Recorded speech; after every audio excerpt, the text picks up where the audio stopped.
क्या आपने कभी महसूस किया है कि मेहनत पूरी होती है, आमदनी भी आती है, लेकिन पैसा टिकता नहीं? घर में सब कुछ होने के बाद भी मन में एक अजीब सी कमी रहती है।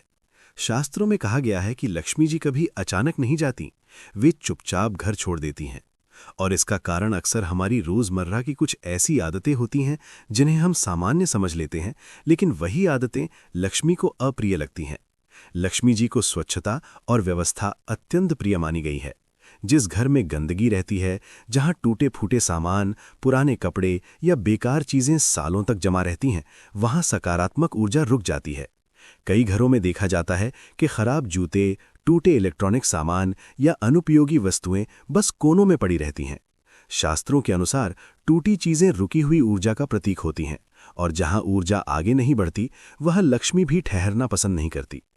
आज के समय में एक आम आदत बन गई है सूर्यास्त के बाद झाड़ू लगाना।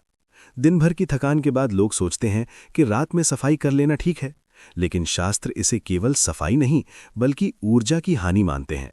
कहा जाता है कि सूर्यास्त के बाद झाड़ू लगाने से घर की सकारात्मक शक्ति और समृद्धि बाहर चली जाती है।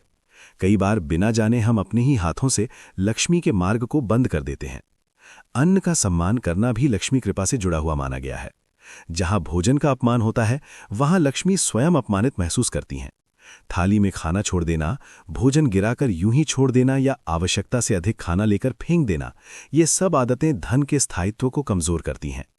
आजकल समारोहों और पार्टियों में ये आम हो गया है कि लोग जरूरत से ज्यादा भोजन लेते हैं और आधा फेंक देते हैं। शास्त्र कहते हैं कि जिस घर में अन्न का आदर नहीं होता, वहां धन कभी टिककर नहीं रहता। लक्ष्मी जी केवल धन की देवी नहीं है, वे शांति और सद्भाव की भी देवी हैं। जिस घर में रोज क्रोध, कटुवाणी और अहंकार का वातावरण रहता है, वहां लक्ष्मी अधिक समय तक नहीं ठहरती। कई बार लोग आर्थिक रूप से संपन्न होते हैं, लेकिन घर में हमेशा तनाव और अशांति बनी रहती है। इसका कारण यही होता है कि वहां धन तो है, पर लक्ष्मी का वास्तविक स्वरूप यानी शांति और संतुलन नहीं है। ये समझना जरूरी है कि लक्ष्मी जी तिजोरी नहीं बल्कि घर की ऊर्जा, व्यवहार और संस्कार देखती है। यदि हम अपनी इन छोटी छोटी गलतियों को पहचान कर सुधार लें, तो बिना किसी विशेष पूजा या उपाय के भी लक्ष्मी का वास हमारे घर में बना रह सकता है। कभी कभी बदलाव बाहर नहीं, हमारे रोज के व्यवहार में जरूरी होता है।